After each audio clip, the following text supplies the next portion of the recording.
세우기 what이라는 주제, 오늘은 악한 영은 무엇인가 라는 주제로 말씀 나누겠습니다. 하나님 말씀이 다 영적인 말씀이지만 오늘은 특별히 주제 자체가 조금 더 우리가 아주 집중해서 잘 기도하는 마음으로 하나님 말씀을 들으시면 여러분 인생의 삶에 큰 은혜와 축복이 있을 줄로 믿습니다. 지금은 작고 하신 스캇 팩이라는 신경과 교수 의사가 있습니다.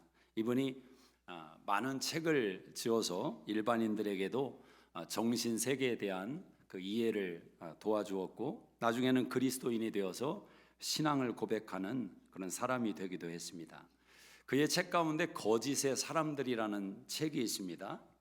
그 책은 수많은 사람들을 상담하고 또 정신적인 문제를 대화하다 보니까 어느 순간에 그런 이론으로 다 설명할 수 없는 그런 부분들이 있더라는 것입니다. 그래서 이분이 그런 고민 속에서 결국 신앙에 대한 또 연결을 갖게 되기도 했습니다. 그 책에서 한 실예를 이렇게 소개를 합니다. 조지라는 한 남자의 이야기입니다. 세일즈맨이고 아주 핸섬하고 준수한 용모와 또 타고난 말솜씨로 나름대로 잘 나가는 사람이었습니다. 근데 어느 날부턴가 이분이 두려움에 사로잡히게 되었는데, 그 발단은 성당에 갔을 때 일어났습니다. 이분이 성당을 다녔는데 한 번도 헌금이라는 것을 해보지를 않았답니다. 근데 그날은 문득 어떤 생각이 들어왔냐면, 박물관과 유원지에 가도 들어갈 때 입장료를 내는데 내가 교회를 다니면서 헌금을 안 했구나, 그런 심정으로, 입장료를 내는 심정으로 주머니를 뒤져서 동전을 다 잡히는 대로 빼서 넣었더니 그게 55센트였답니다. 근데 그 헌금을 드리고 나자마자 생각 하나가 딱 들어왔는데, 그 생각이 무엇이냐면 너는 55살에 죽을 것이다, 이 생각이 들어왔습니다. 근데 너무 공포스럽고 그 생각이 떠나지를 않는 겁니다. 일주일이 지났습니다. 물론 그 생각이 들어오자마자 이 책에 보면 다시 지갑을 열어서 여행자 수표 5달러 또 1달러짜리 2개 있는 현금을 또 헌금함 속에 얼른 넣었답니다. 그래도 그 두려움이 떠나지를 않는 겁니다. 한 번은 운전을 내가 하는데 속도 제한이 45마일이라는 간판을 보았습니다. 그때 또 생각 하나가 들어왔습니다. 너는 45세에 죽을 것이다. 사람들에게 자기가 55세에 죽고 45세에 죽을 것이다 이야기하면 주변 사람들이 어떻게 반응하겠습니까? 아니야, 그건 말도 안 돼. 그리고 이 사람에게는 그게 사실이고 실제적인 고민이었다라는 겁니다. 업턴이라는 입구의 표지를 보는 순간 어떤 생각이 또 들어왔느냐? 너는 업턴이라는 사람에게 살해당해 죽을 것이다. 그 생각이 또 사로잡는 겁니다. 한 번은 로노크 강을 건너게 되었는데 운전을 해서 그 강을 건너고 나니까 어떤 생각이 또 들어왔냐면 너는 다시 이 다리를 통과하지 못한다. 이 다리를 통과한 것이 이번이 마지막이다. 하루 종일 그 생각이 떠나지를 않는 겁니다. 얼마나 공포스럽고 두렵겠습니까? 새벽 1시가 되었는데 도저히 잠을 이룰 수가 없는 겁니다. 내가 다시 가서 그 로노크 강을 다시 한번 건너봐야 되겠다. 운전을 해서 그 강 입구에 갔습니다. 심장이, 가슴이 꽉 막히고 숨이 조여오는 것 같은 두려운 마음입니다. 용기를 내서 집에서 고통 속에서 내가 이곳을 상상하는 것보다 내가 한번 직면해 봐야 되겠다, 그런 마음으로 운전을 해서 건넜습니다. 그리고 2마일을 더 운전을 해서 갔습니다. 얼마나 기쁜지, 내가 죽지 않고 2마일을 더 운전했다는 생각에 다시 핸들을 돌려서 또 그 다리를 건너보는 것입니다. 내가 죽지 않는구나, 내가 사는구나. 그렇게 기쁜 마음으로 환호성을 지르며 집으로 돌아왔습니다. 그러나 그 생각은 떠나지 않고 또 그 사람을 괴롭히는 겁니다. 의사를 만났습니다. 이 스캇 팩이라는 의사가 이 조지라는 사람의 문제를 강박증이라는 진단을 내렸습니다. 강박증이 뭔지 아시죠? 그 같은 장소에 같은 내용 속에 몰입되어서 헤어나오지 못하는, 본인에게는 그게 실제니까 헤어나오지를 못하는 겁니다. 우리가 그런 일상적인 삶에서도 그라지문을 닫고 나왔는데 내가 닫았나? 열어놓고 온 거 아닌가? 돌아갈 때가 있잖아요. 가스불은 자주 일어나는 일이고, 문을 잠궜는지 안 잠궜는지 한 번씩 확인하는 때가 있습니다. 목사님 거 전데 그런 생각이 들 수도 있습니다. 저도 그라지문을 종종 나와가지고 조금 가다가 내가 이거 눌렀나? 솔직히 가볼 때가 몇 번 있었습니다. 근데 한 번은 괜찮답니다. 한 번은 또 가고 또 가고, 다른 곳에 가 있어도 불안해서 그 생각에서 벗어나지를 못하는, 이게 강박증이다라는 거예요. 대개 정신적인 문제는 이런 사소한 데서부터 시작된다는 사실을 아십니까? 이 사람이 이 문제를 가지고 상담을 하다 보니까 여러 가지 문제가 불거져 나오는 거죠. 그의 와이프는 거의 죽지 못해 살아가는 지경의 상태였고, 그 남편의 모든 연약함과 여러 가지 문제들로 인해서 가족이 곪고 있었던 것을 또 나중에 깨닫게 됩니다. 의사가 진단을 하다가 하나 질문을 던졌습니다. 혹시 무슨 어떤 행동을 한 적이 없습니까? 물었습니다. 그때 이 조지라는 사람 입에서 뜻밖의 이야기가 나왔습니다. 사실은 제가 악마와 계약을 맺었습니다.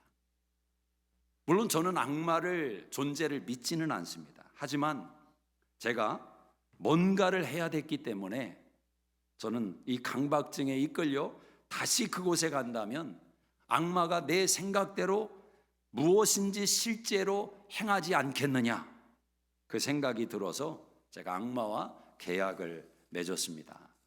그런 고백을 한 것입니다. 많은 시간이 흘러가면서 대화를 나누고 또 상담을 해가면서 조금씩 이 사람 안에 두려움과 또 죄책감과 감정적인 쓰레기들이 하나씩 치워지기를 시작했습니다. 이 사람은 항상 옳은 길과 쉬운 길이 있으면 쉬운 길을 선택했답니다.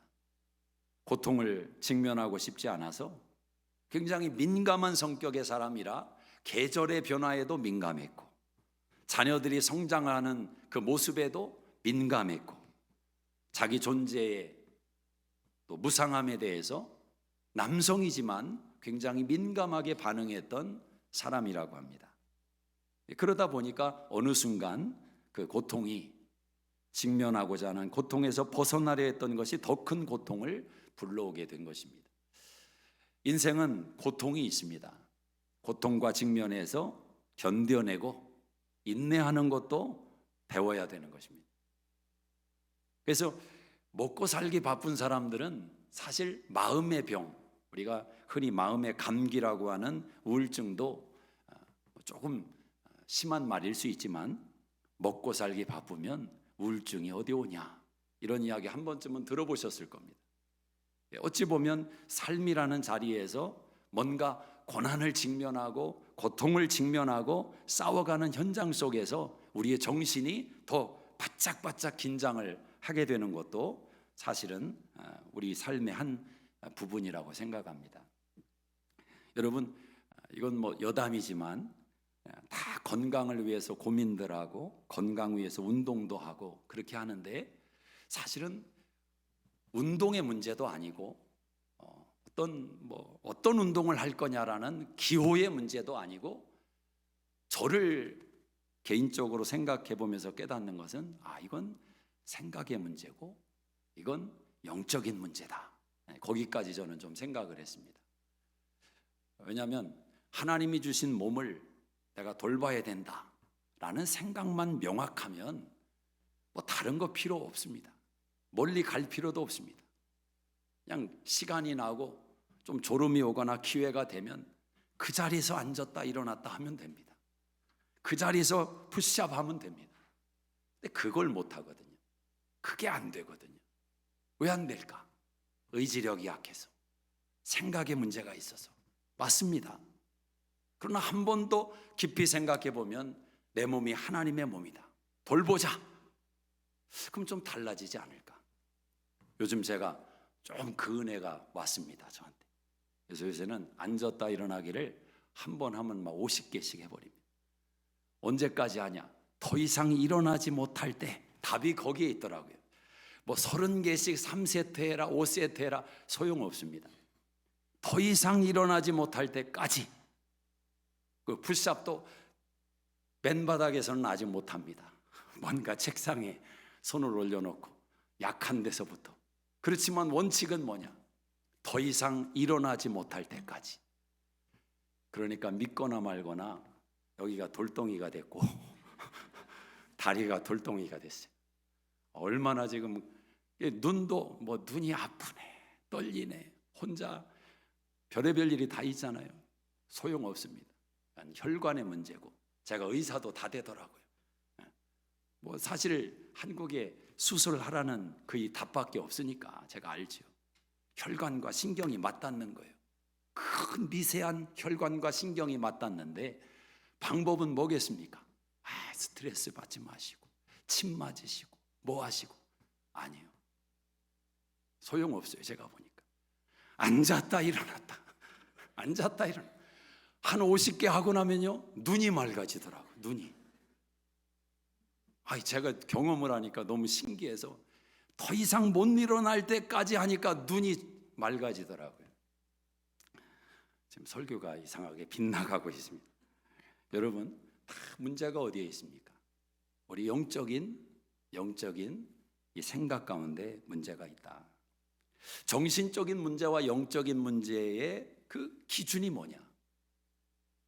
이게 참 어려운 주제이기도 합니다.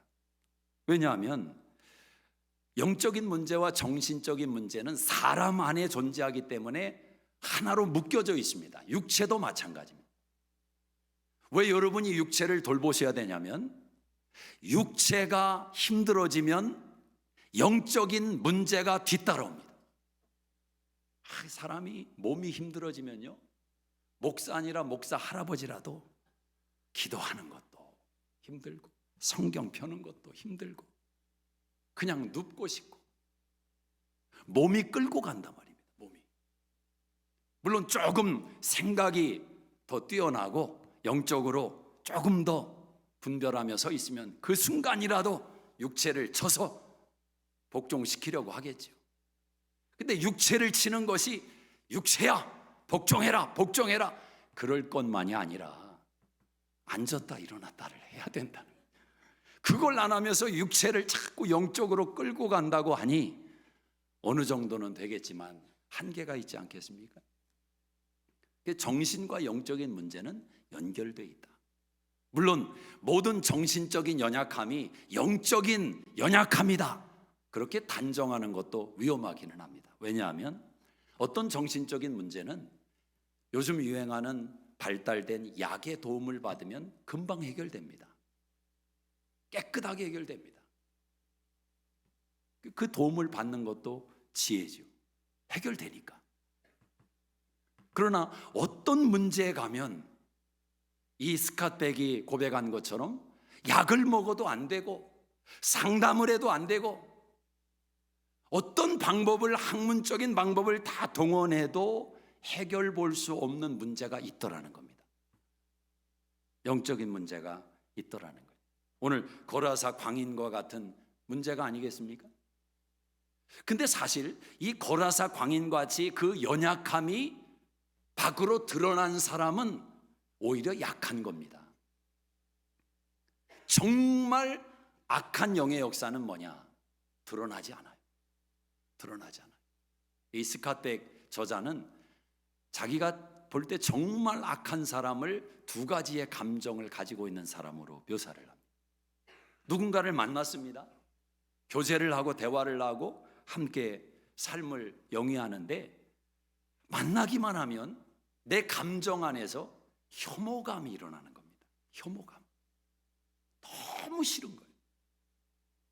그게 어떤 기질이 싫거나 스타일이 싫거나 그게 아니라 마음속에서 혐오감이 일어나는데 야, 이 사람 너무 나쁘다.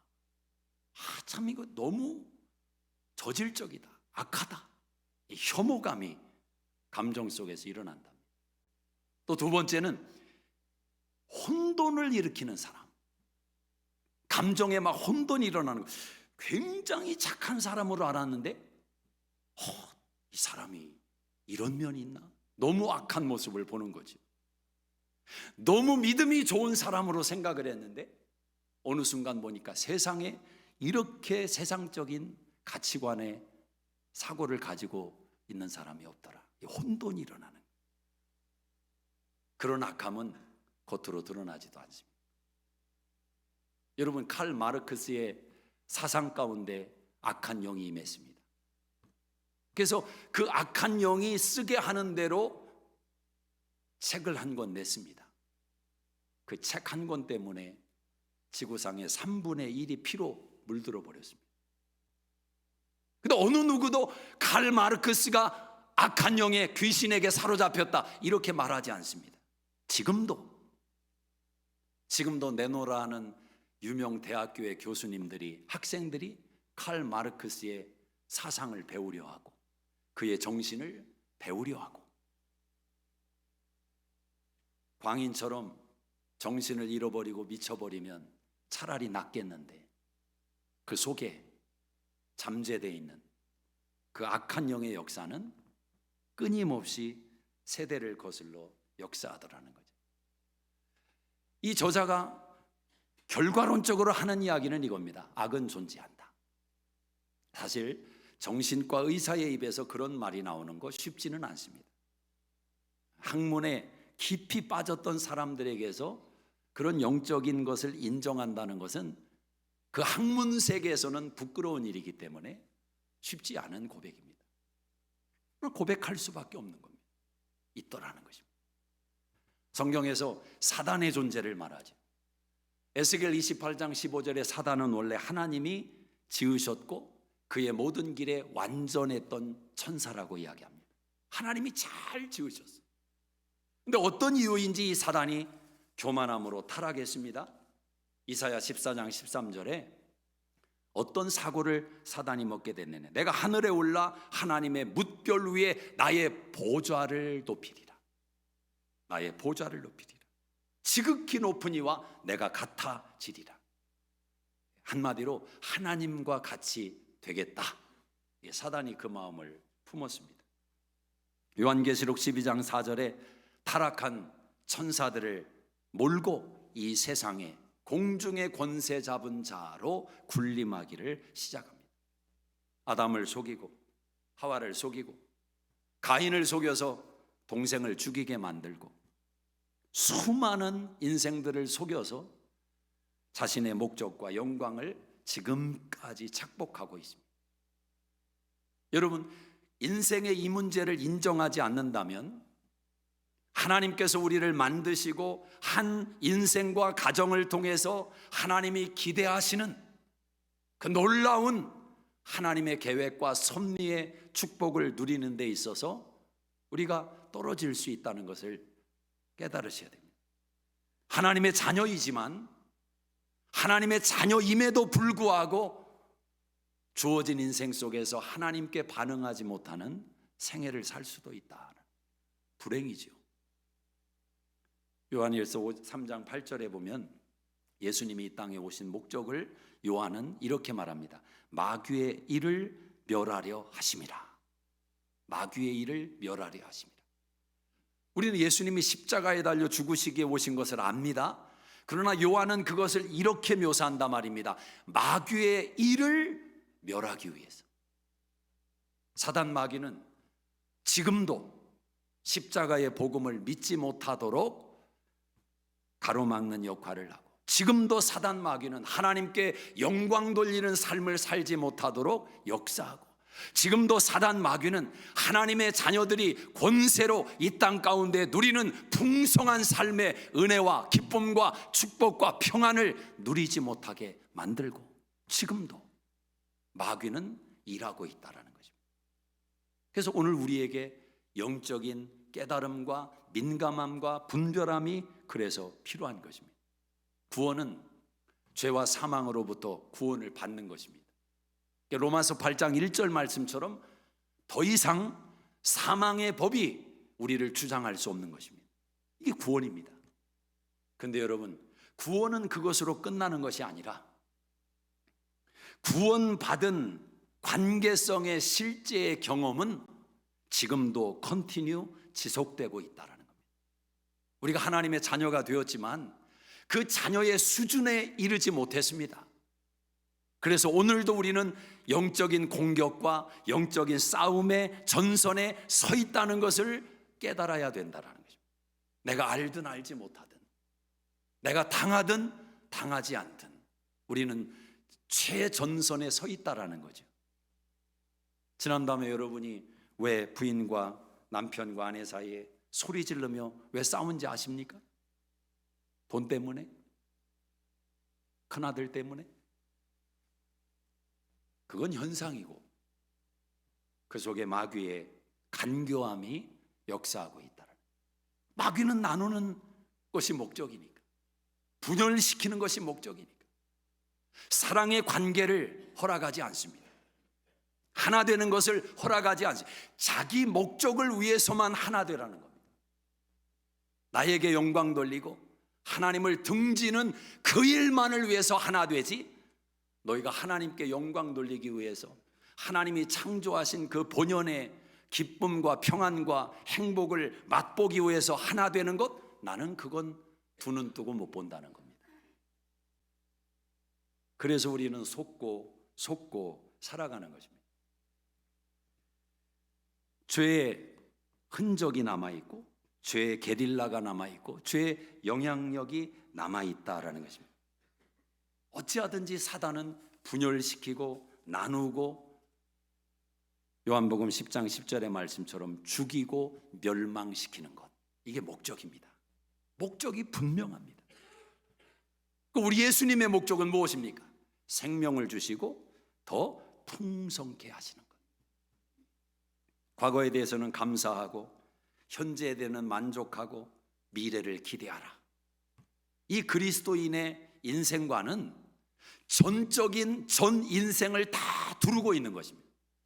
내 과거가 어떠했든지 그 속에서 길어 올릴 수 있는 것은 감사밖에 없다는 거예요. 여러분, 지나간 날에 여러분이 어떤 죄와 어떤 연약함 속에 빠졌어도 길어내는 것은 감사만 길어내십시오. 감사만. 마음대로 안 되죠. 그래서 영적인 거라는 거예요. 만족하고 기대하고. 악한 영이 실제합니다. 귀신이 있습니다. 우리 한번 28절을 한번 읽어보겠습니다. 시작. 또 예수께서 건너편 가다라 지방에 가심에 귀신 들린 자 둘이 무덤 사이에서 나와 예수를 만나니 그들은 몹시 사나워 아무도 그 길로 지나갈 수 없을 지경이더라. 예수님께서 가다라 지방에 가심에 귀신 들린 자 둘이 무덤에서 나와서 예수를 만났다. 귀신 들린 자 둘이 예수님을 만났습니다. 이 가다라 지방은 데가볼리라는 지역의 한 마을입니다. 이 데가볼리는 그리스와 시리아와 접하고 있는 그 이방 문화를 습득해서 심취해 있던 그런 도시로, 지역으로 유명합니다. 그러니까 하나님을 섬기면서도 너무 많은 세속적인 가치관이 들어와 있는 겁니다. 그런데 뜻밖에도 이 가다라라는 이 단어의 뜻은 울타리로 둘러친 곳이다, 그런 의미가 있습니다. 울타리를 쳤다. 왜 울타리를 치는 겁니까? 울타리를 친다는 것은 보호하기 위해서 울타리를 치는 거죠. 그런데 여러분, 어떤 사람에게는 울타리가 보호의 역할을 하는데 어떤 사람에게 울타리는 고립의 역할을 합니다.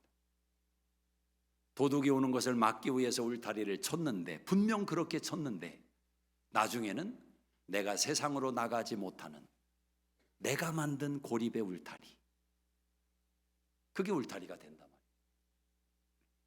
울타리라는 것이 하나님이 막아주시고 하나님이 지켜주시고 하나님의 은혜 속에 살아가는 보호막이 돼야 되는데 오히려 하나님께 나아가지 못하도록 만드는 걸림돌이 된다면 어떻게 되겠습니까? 중국은 저 유명한 만리장성을 쌓아서 외구로부터 또 상대의 공격으로부터 자신들을 지켜내려는 담을 산 위에 높게 쌓았습니다. 근데 우리가 아는 로마는 담을 쌓지 않았습니다. 로마는 길을 닦아 놓았습니다. 여러분, 로마가 닦아 놓은 그 길이 울타리의 역할을 했다는 사실을 역사가들은 이야기합니다. 너무너무 잘 닦아 놔서 마차가 달리기에 기가 막힌 도로를 만들어 놓은 겁니다. 어디에서 반란이 일어났다, 그답 가서 진압을 해버리는 겁니다. 도로가 그렇게 잘 닦여 있습니다. 오히려 방어가, 최고의 방어는 공격이다, 그런 말이죠. 로마가 꼭 그렇게 했던 것입니다. 성도가 신앙 안에서 가장 큰 영적인 방어는 뭐냐? 사단을 공격하는 겁니다. 마귀를 대적하라, 그리하면 너희를 피하리라. 아멘이십니까? 우리 수종교회 성도님들은 영적인 분별력이 있고 영적인 능력이 있어서 사단 마귀를 대적하는 영적인 실력자들이 되시기를 주의 이름으로 축복합니다. 네, 그런 말이 있더라고요. 남이라는 단어에 점 하나를 빼면 뭐가 된다고요? 님이 된다. 거꾸로 얘기했네. 거꾸로 얘기했어. 알아들으라고 제가 거꾸로 얘기했어요. 님이라는 단어에 한 점을 찍으면 남이 된다 말입니다. 죽고 살고 못 산다고 했는데 점 하나 찍으니까 남이 되더라고요. 그 자존심이 뭐라고, 그 돈이 뭐라고, 그 점 하나 딱 찍어 놓으니까 보고 싶지 않은 남이 되더라고요. 근데 남이었던 사람도 그 점 하나를 빼니까 님이 되더라고요. 속는 것 아닙니까? 점 하나 때문에 인생이 펴기도 하고 쓰러지기도 한다면 속는 거 아닙니까?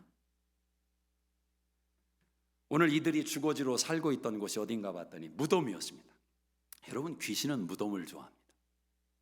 그래서 대개 보통 분들이 어디 가기를 꺼려합니까? 무덤 가는 거, 공동묘지 가는 거. 유명한 박세리의 일화가 있습니다. 제가 어떤 사람이냐면 박세리가 살았던 집에서 100m 떨어진 곳에 살았던 사람입니다. 제가 웃으라고 한 얘기인데 여러분이 안 웃으면 제가 심히 시험에 빠지지 않겠습니다. 이 박세리 아버지가 유명한 분이죠. 이 초등학교 5학년 때 이 딸을 담력을 키우려고 어떤 훈련을 시켰느냐, 산으로 끌고 가서 묘지 있는 데다가 딸을 딱 풀어놓고 그냥 와버린 겁니다. 네가 찾아서 와라. 얼마나 무서웠겠어요. 얼마나. 제 딸이 5학년이니까 비슷 조금 더 어렸을 것 같은데 아빠가 옆에 있어도 벌레 나오면 펄쩍펄쩍 뛰는데 혼자 공동묘지에 두고 내려왔단 말이야. 그래서 그 모래 위에서 물에 빠진 그 공을 그렇게 쳐올리는 양말을 벗고 유명하지 않습니까? 그 담력이 어디서 나와요? 남자도 품어낼 수 없는 그 담력, 거기서 나온 거죠. 무덤, 공동묘지는 공포감을 가득 짙들인 곳이죠. 그래서 멀쩡한 사람도 꺼려합니다. 근데 여러분, 원래 기독교 정신은 공동묘지를 삶의 가까이에 두고 사는 것이 기독교적인 문화였습니다. 그래서 유럽에 가보면 그 묘지가 교회 마당에도 있는 거죠. 안 보고 얘기하려니까 죄송하지만 영상으로 확실히 제가 봤습니다. 무덤이 교회 앞에 있단 말이죠. 왜 그렇습니까? 그게 기독교 정신입니다. 무덤은 무서운 곳이 아니다. 하늘나라에 들어가는 출입구다. 죽어야 천국에 간다. 우리 모두는 한 번은 죽는다. 가장 큰 가르침이 거기서 일어나는 겁니다. 그런데 이 기독교 정신이 사단의 가치관 속으로 옮겨지니까 다 묘지는 어디로 가는 겁니까? 음습한 곳으로, 산 꼭대기로 올려다 놓고 거기 가면 귀신 나온다. 공포감을 조성하는 겁니다. 어떤 공포감? 죽음에 대한 공포감. 그래서 모든 인간은 죽음에 대한 공포감이 가장 큰 겁니다. 가장 큰 거예요. 무덤. 그러나 무덤이라는 것보다 더 중요한 것은 무덤이 가지고 있는 이미지이겠죠. 이미지. 사랑하는 여러분, 우리 안에는 장소적인 개념이 아니라 이 감각적이고 이미지적인 내용들이 우리의 삶에, 우리의 생각에 너무 큰 영향을 주는 겁니다. 사실 죄책감이라든지 절망감이라든지 상처라든지 이런 모든 내용들이 결국은 우리 신앙과 생각과 인생을 망치는 것 아닙니까? 실현당했을 때, 시험에서 떨어졌을 때, 사업하다 부도가 날 때, 위기의 순간마다 감정과 의지가 무너지는 순간을 사단은 기가 막히게 알고 틈타 들어오는 겁니다. 귀신의 역사는 항상 그런 무덤의 이미지 속에서 활개를 펴는 것 아닙니까? 지금 이 마을에 살고 있는 사람들이 이 무덤 가까이에 오지를 않습니다. 왜 안 옵니까? 거기에 귀신 들린 두 사람이 진을 치고 있기 때문에 쇠사슬로 묶어도 봤습니다. 풀어제치는 겁니다.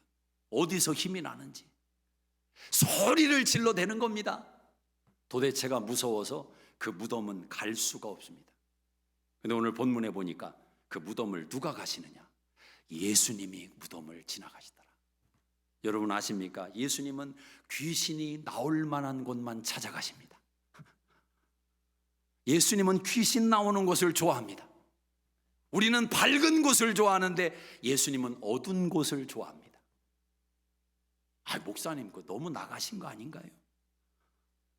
찬양하고 기도하고 하나님이 영광 받으시는 그 자리를 예수님이 좋아하시지, 어떻게 예수님이 귀신 나온 만한 곳을 좋아하고 무덤을 좋아하고 어두운 곳을 좋아하고, 그 말이 안 되지 않습니까? 물론 하나님이 하나님을 찬양하고 주께 예배드리고 기도하는 것을 기뻐하시죠. 그러나 예수님이 이 땅에 오셔서 가셨던 길의 행로를 따라가 보십시오. 요한복음 4장 1절에 가니까 예수님이 말씀합니다. 사마리아를 통과하여야 하겠는지라. 이스라엘 사람들은 가기 싫은 곳입니다. 저주받은 곳, 상대하기 싫은 곳. 근데 예수님은 가시겠다는 겁니다. 오늘 무덤도 마찬가지입니다. 가시겠다는 겁니다. 왜 가시는 겁니까? 왜 가시는 겁니까? 의원이 온 것은 건강한 사람을 위해서 온 것이 아니라 병자를 위해서 왔느니라. 어둠을 좋아해서가 아니라, 귀신을 좋아해서가 아니라, 그 어둠 속에 갇혀 있고 귀신에게 사로잡혀 있는 그 영혼을 구령하기 위해서 예수님은 그 길을 가셨다라는 거죠. 사랑하는 여러분, 그분이 우리에게도 찾아오신 줄로 믿습니다. 우리에게도 찾아오셨습니다. 악한 영은 실지한다. 두 번째로 생각해 볼 것은 악한 영은 예수님과 아무 상관이 없다는 겁니다. 이거 굉장히 중요한 진리입니다. 예수님과 악한 영은 아무 상관이 없다. 우리 한번 29절을 한번 읽어보시겠습니다. 29절 시작. 이에 그들이 소리질러 이르되 하나님의 아들이여 우리가 당신과 무슨 상관이 있나이까? 때가 이르기 전에 우리를 괴롭게 하려고 여기 오셨나이까 하리니. 이 귀신이 예수님을 딱 보자마자 하는 말이 뭐냐면, 하나님의 아들이여 우리가 당신과 무슨 상관이 있나이까? 왜 우리를 괴롭게 하려고 여기 오셨나이까? 귀신의 입에서 하나님의 아들이라는 고백이 나왔습니다. 귀신이 정말 귀신같이 맞추죠. 베드로는 아직 언저리에 가지도 못했습니다. 베드로의 입에서 당신은 하나님의 아들입니다, 이 고백은 16장이 돼서야 나옵니다. 16장이. 근데 지금 8장에서 벌써 귀신은 하나님의 아들을 알아맞혀 버립니다. 자존심 상하지 않습니까? 귀신도 아는 하나님을 왜 나는 모르는가? 귀신도 이렇게 잘 나는 예수님을 왜 나는 10년 교회를 다녔는데 여전히 나는 예수님이 누구인지 모르겠는가? 이 자존심이 상해야 됩니다. 자존심이 좀 상해야 돼요. 귀신도 아는 하나님을 내가 알아야지. 야고보서 2장 19절에 보니까 말씀합니다. 네가 하나님은 한 분이신 줄로 아느냐? 잘 알았는도다. 귀신들도 믿고 떠느니라. 귀신도 하나님이 한 분인 걸 믿는데요. 삼위일체를 귀신도 믿는데요. 근데 왜 나는 못 믿는가? 자존심이 좀 상하시기를 주의 이름으로 축복합니다. 자존심이 있지. 내가 귀신보다는 나아야지. 근데 여러분, 여기 중요한 게 있어요. 하나님이 한 분이신 걸 알고 하나님의 아들이신 걸 알고 천하 없는 것을 알아도 이 고백을 듣고 예수님이 좋아하지를 않습니다. 좋아하지를 않아요. 베드로 고백을 듣고는 너무 좋아서 내가 내 교회를 너의 고백 위에 세우겠다고 예수님이 칭찬까지 하시는데, 귀신이 예수님을 아무리 높여도 예수님이 눈 하나 꿈쩍하지를 않습니다. 눈 하나 꿈쩍하지를 않아요. 왜? 상관이 없으니까. 상관이 없으니까. 놀라운 신앙의 비밀은 이것입니다. 하나님은 절대로 타락한 전사를 회개시키지 않습니다. 타락한 전사가, 아니 우리 생각 같아서는 한번 실수하고 죄를 지은 베드로도 인생도 회복시키고 회개시켜서 다시 사용하시는 분이 하나님이신데, 그 타락한 전사, 특별히 루시퍼는 노래를 잘했다고 하지 않습니까? 찬양. 그런 사단, 그런 전사 다시 하나님이 좀 회복시켜서 이 악한 시대에 한번 쓰시면 얼마나 좋을까? 근데 하나님은 절대로 타락한 전사를 회복시키지 않습니다. 그래서 여러분, 오늘 저와 여러분이 예수를 알게 되고 예수를 사랑하고 예수를 예배하고 찬양하고 이 모든 일은 왜 가능한 것입니까? 복음 때문에 가능한 것 아닙니까? 그 복음의 수혜자는 우리라는 거예요. 천사가 흠모할 만한 복음, 그 복음의 수혜자는 누구냐? 우리라는 겁니다. 천사들에게는 착한 천사든 타락한 천사든 복음은 그들에게 상관이 없어요. 상관이 없어요. 놀랍지 않습니까? 그 복음의 수혜자가 나다. 천사도 받지 못한 그 복음, 그 복음을 내가 받게 되었다. 지금 이들의 항변이 무엇입니까? 우리를 왜 괴롭히려고 지금 오셨습니까? 이들은 자신의 운명을 압니다. 마지막을 압니다. 근데 왜 지금 와서 우리를 괴롭히냐는 겁니다. 여기서 우리가 중요한 사실을 알게 되죠. 예수님은 악한 영들에게는 예수님은 괴로움을 주시는 자였구나. 괴로움을. 저는 우리 수정교회 성도님들이 사단 마귀에게, 귀신에게 짜증나게 하는 성도들이 되기를 주의 이름으로 축복합니다. 아멘. 에베소 5장 8절에 너희가 전에는 어둠이더니 이제는 주 안에서 빛이라, 빛의 자녀들처럼 행하라. 빛이요, 빛. 수종교회 성도들이 가는 곳마다 어둠의 역사가 물러가기를 주의 이름으로 축복합니다. 가정이 밝아지기를 주의 이름으로 축복합니다. 심령이 소망으로 가득 차기를 축복합니다. 두려움도 떠나고 염려도 떠나고 불심도 떠나고 의심도 떠나고 소망과 기쁨으로 가득 차기를 주의 이름으로 축복합니다. 여러분, 타락한 전사가 왜 하나님과 관계성이 없는지 아십니까? 이 타락한 전사의 결정적인 문제가 뭐냐? 자기의라는 문제입니다. 자기의. 최고의 교만. 드러나지 않는 교만. 나타나지 않는 교만. 이 자기의가 견고한 진을 만들고 인생을 망가뜨린다는 거예요. 여러분, 하나님은 죄를 싫어하지만 죄에 대해서 진노하시고 심판하시는 분이지만 하나님은 죄에 대한 해답을 가지고 계십니다. 그래서 어떤 면에서 보면 우리가 죄를 짓는 거에 대해서, 이거 참 조심스럽게 여러분이 들으셔야 되는데, 죄를 짓는 거에 대해서 하나님이 그렇게 영향을 받지 않습니다. 어떤 면에서 하나님은 죄를 짓는 것을 말 잘해야 되는데, 조장까지는 아니어도 부추기실 때가 있습니다. 이건 깊이 들으셔야 됩니다. 목사님, 그 죄 때문에 예수님이 십자가에 달려 도갈아가시고 그 죄 때문에 하나님의 아들이 그 고난을 받으셨는데 그 무슨 말씀입니까? 여러분, 이 이야기 기억나실 겁니다. 베드로에게 예수님이 고뇌에 찬 마음으로 그렇게 말씀하십니다. 네가 다 굴기 전에 3번 나를 부인할 거다. 베드로는 말합니다. 저는 절대 부인하지 않습니다. 다른 제자와 다릅니다. 어떻게 제가 예수님을 떠납니까? 말도 안 됩니다. 예수님은 말씀합니다. 네가 나를 부인할 거다. 베드로는 부인했습니다.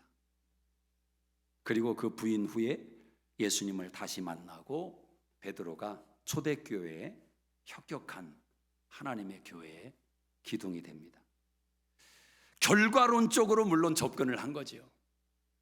예수님께서 베드로를 죄 짓도록 조장하거나 이끌거나 그건 아니죠. 그러나 예수님께서 말씀하실 때 그 음성은 왜 저에게는 그렇게 들립니까?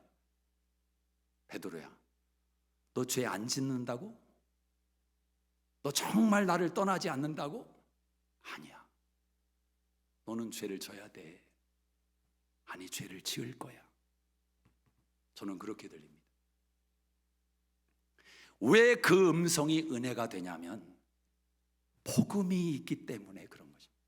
복음이 있기 때문에. 복음이 없으면 죄지면 안 돼요. 절대 안 된다. 목숨 걸고 지켜야 된다. 복음이 없으면 그렇게 해야 돼요. 근데 복음이 있습니다. 복음이. 그 복음이 우리가 다 이해할 수 없는 세계까지 열어놓은 것입니다. 여러분, 탕자의 비유를 생각해 보십시오. 탕자는 죄의 전시장입니다. 얼마나 죄를 많이 졌는지 한 단어로 설명합니다. 허랑방탕했다. 그 허랑방탕이라는 단어에 다 들어가 있습니다. 다 들어가 있어요. 음란하고 악하고 싸움과 미움과 저주와 다 들어가 있어요. 그래서 허랑방탕 탕자 하면 죄의 전시장입니다.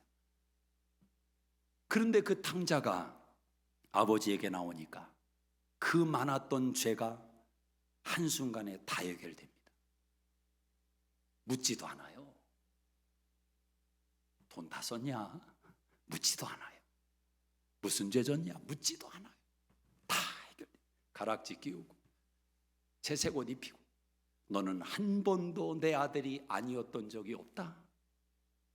나갔을 때도 내 아들이고 돼지우리 속에 있어서도 내 아들이고 죄를 짓는 현장에 있을 때도 내 아들이었고 지금 돌아온 너는 내 아들이다. 이게 복음입니다. 근데 그 집에 그런 탕자와는 비교 안 되는 반듯한 아들이 있었습니다. 맏아들. 아버지가 일하면 하루 종일 일하고 집에 돌아왔습니다. 얼마나 반듯합니까? 이런 아들만 있으면 속 썩을 일이 없죠. 그런데 이 아들이 마음속에 가지고 있는 아버지에 대한 마음은 전혀 달랐어요. 전혀 달랐어요. 아버지에게 말합니다. 아버지가 나한테 해준 게 뭐가 있습니까? 저 죄를 지었던 탕자를 위해서는 잔치까지 벌여주면서 아버지 앞에 반듯하게 지금까지 살아온 나를 위해서는 뭘 해줬습니까? 기가 막힌 거죠. 여러분, 예수님은 그 비유를 통해서 우리에게 뭘 가르치시는 겁니까? 자기의라는 것은, 그 속에서 나오는 신앙의 열심이라는 것은, 신앙의 반듯함이라는 것은 숨겨진 최고의 악이 될 수 있다. 그래서 사단은 절대로 회복될 수 없습니다. 회복될 수가 없습니다. 복음의 수혜자가 아니기 때문에. 그러나 오늘 저와 여러분은 하나님을 아버지라고 부를 수 있는 관계성이 있습니다. 얼마나 좋습니까? 여러분, 자식이 조금 실수했다고 아버지 명찰 떼실랍니까? 자식이 조금 엄마에게 명성에 손해가는, 피해가는 일을 좀 했다고 엄마라는 그 명찰 떼시겠습니까? 오늘부터 내 눈에 흙이 들어오기까지는 너는 내 자식이 아니다. 그 말 해봐야 소용없습니다. 누가 낳는데? 하나님이 우리를 낳으셨는데 그분이 책임지지 않겠습니까? 믿음의 배짱이라는 것은 여기까지 가야 됩니다. 죄를 짓는 현장으로 걸어가면서도 하나님 알아서 하세요. 알아서 하세요. 죄송합니다. 정말 그 믿음만 있으면 그 사람은 최고입니다. 최고. 그 배짱도 없어. 가면서도 얻어 터질까. 하나님 아버지를 어디 이웃집 아저씨처럼 생각하면서, 여러분 정말 하나님과의 관계가 거기까지 가면 그 사람은 죄도 짓지 않습니다. 아버지 좋게 해드리려고. 그렇지 않겠습니까? 시편 118편 7절 6절 7절에 여호와는 내 편이시라. 저는 그게 얼마나 좋은지 모르겠어요. 혼자 어떤 때는 차 운전하고 가다가 정신 나간 사람처럼 차 딱 서 있을 때 여호와는 내 편이다 소리를 자 세워놓고 한번 생각해 보세요. 여호와는 내 편이다 소리 좀 들릴 거 아니에요? 상관없어요. 여호와가 내 편인데, 여호와가 내 편인데. 그걸 확인하고 싶은 거예요. 두려움이 오고 염려가 오면 그걸 확인하고 싶은 거예요. 하나님 말씀하셨죠? 하나님 내 편이라고. 졸지도 않고 주무시지도 않고 하나님 지켜준다고 약속하셨죠? 불러보는 거예요. 왜? 내 아버지니까. 내 아버지니까. 마지막으로 중요한 세 번째는 이겁니다. 악한 영의 목적과 예수님의 목적은 다르다. 목적이 달라요. 자, 31절 한번 읽어보겠습니다. 31절 시작. 귀신들이 예수께 간구하여 이르되 만일 우리를 쫓아내시려면 돼지떼에 들여보내 주소서 하니 그들에게 가라 하시니 귀신들이 나와서 돼지에게로 들어가는지라. 온 떼가 비탈로 내리다라 바다에 들어가서 물에서 몰사하거늘 는 자들이 일어나 내 들어가 이 모든 일이 귀신 들린 자의 일을 고하니 온 시내가 예수를 만나려고 나가서 보고 그 지방에서 떠나시기를 간구하더라. 이 귀신들은 아는 거죠. 운명을. 우리는 쫓겨난다. 왜? 예수라는 사람의 마음은 이 귀신 들린 두 사람에게 있으니까. 우리가 묻고 우리가 고난을 주고 압박을 주고 지금까지 붙들고 있었는데 왜 예수가 지금 왔느냐? 우리는 쫓겨나는구나. 대번 아는 겁니다. 귀신이니까. 그런데 멀리 보니까 돼지떼가 많은 거예요. 돼지떼가. 그때 귀신이 예수님에게 간구하는 겁니다. 예수요, 우리를 저 돼지떼에 들어가게 해주십시오. 돼지떼. 예수님께서 말씀합니다. 가라. 순간적으로 그 두 사람에게서 귀신이 나와서 군대 걸린 귀신들이 돼지떼에게 들어가는 겁니다. 그 순간 갑자기 돼지떼들이 미쳐 날뛰기를 시작하는데 갑자기 뛰기를 시작하는 거죠. 정신없이 뛰기를 시작합니다. 여러분, 돼지 치던 사람들이 이거 난리 났지 않겠습니까? 이게 지금 웬일이냐? 물가를 향해서 달려가기를 시작하는데 영문을 모르겠는 겁니다. 그냥 물속에 뛰어들어서 돼지들이 몰살을 당하는 겁니다. 몰살을 당해요. 여러분, 귀신이 힘이 있습니다. 귀신은 지혜도 있습니다. 그래서 귀신이 한번 속이려고 마음먹으면 눈 하나 끔쩍 안 하고 속여버립니다. 성도가 분별하지 못하면 늘 속으며 사는 인생은 회개하셔야 됩니다. 회개하셔야 돼요. 나는 왜 이렇게 늘 속을까? 알고 속는 건 괜찮지만 모르고 속아서 돈 문제로 신음하고 고민하고, 모르고 속아서 인간적으로 오해를 받고 욕을 먹고, 주님 때문에 욕먹고 주님 때문에 오해받는 건 괜찮지만 어리석게 욕먹는 것은 미련한 것 아닙니까? 분별하지 못해서 속아서. 이 귀신들이 그렇게 힘이 있다는 거죠. 근데 이 악한 귀신 보십시오. 끝까지 죽음이라는 단어를 놓지 않는 겁니다. 끝까지. 내가 이 두 사람을 죽이지 못하면 돼지라도 죽이겠다는 거죠. 무섭지 않습니까? 요한복음 10장 10절에 사단은 죽이고 멸망시키기 위해서 왔다. 여러분 정신 차리세요. 사단 마귀 귀신은 여러분 가정의 행복을 못 봐요. 두고 못 봅니다. 시어머니가 자기 아들과 며느리가 행복하게 사는 거 내 두 눈 뜨고 못 본다. 시집살이 시키는 거, 그건 유도 아니에요. 유도 아니에요. 사단은 악한 마음을 가지고 내가 절대로 못 본다는 거예요. 너 잘 사는 거 내가 절대 못 본다. 네 믿음 올라가는 거 절대 못 본다. 또 성경 펴서 읽는 거, 하나님 마음을 알아가는 거 내가 두 눈 뜨고 절대로 못 본다. 이게 사단의 마음이란 말입니다. 다 속아 넘어가는 거예요. 교회 다니고 예수 믿고 신앙생활을 한다고 하는데 이번 주에 성경을 한 번도 펴지 않았다. 그러면서 아침, 점심, 저녁은 하루 세끼 일주일 동안 꼬박꼬박 꾸역꾸역 먹었다. 정상 아닙니다. 여러분, 정상 아닌 거예요. 심각한 거예요. 심각한 거예요. 심각한 거예요. 어찌 보면 우리 시대 성도들은 너무 유약해져 가요. 너무 유약해져. 약해져 갈 수밖에 없지. 쌀밥은 많이 먹는데, 빵은 많이 먹는데, 고기는 많이 먹는데 영적인 하나님의 말씀을 안 먹는데 어떻게 그 건강이 남아나겠냐 말이야. 하나님의 법칙에 말이 안 되는 거야. 말이 안 되는 거야. 다 속아 넘어가는 겁니다.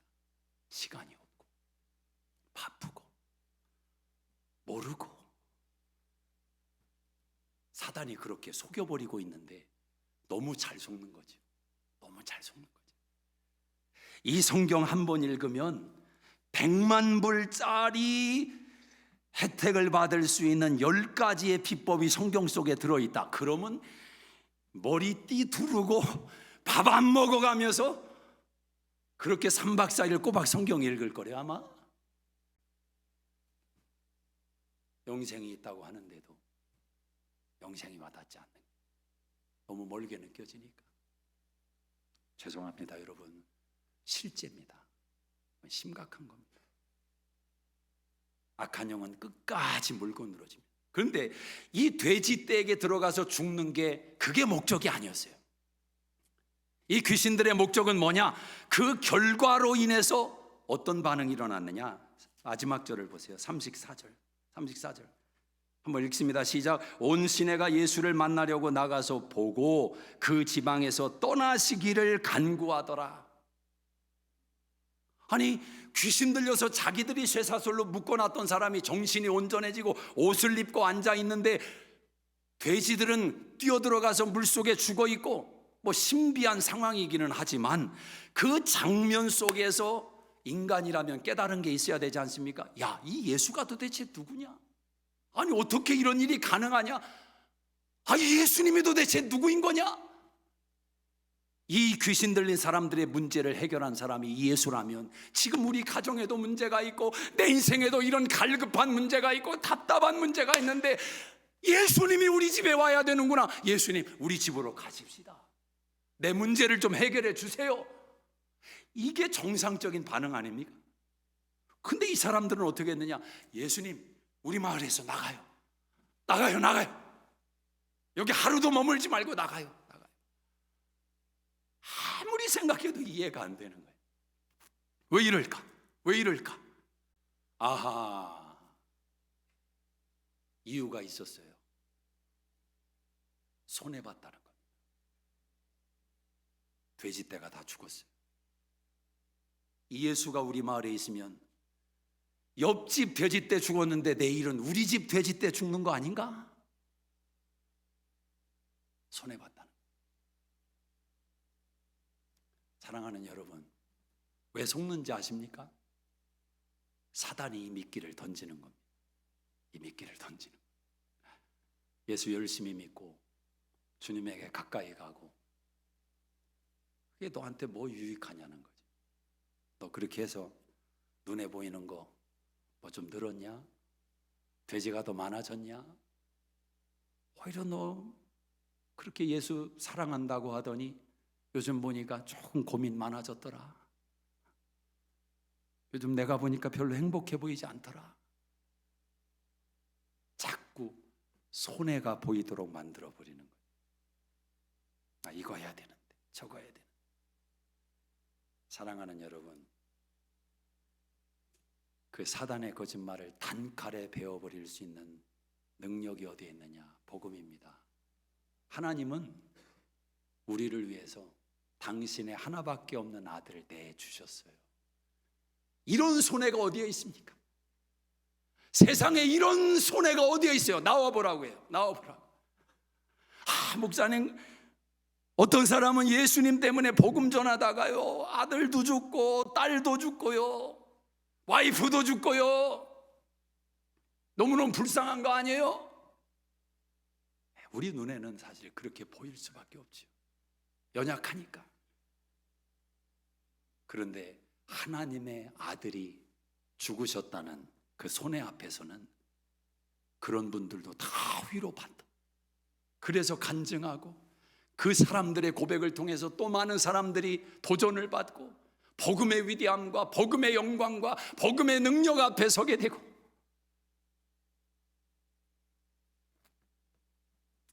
너무 두려워하지 마십시오. 주님에게 가까이 간다고 여러분 돼지 때 다 안 죽입니다. 또 봐서 죽이지. 주님 사랑하고 열심 내고 충성하고 헌신하고 나누어주고 베풀고 사는데 뭘 주님이 더 하시겠다고 쫓아와서 그 돼지까지 죽이시겠습니까? 어떻게 하실랍니까?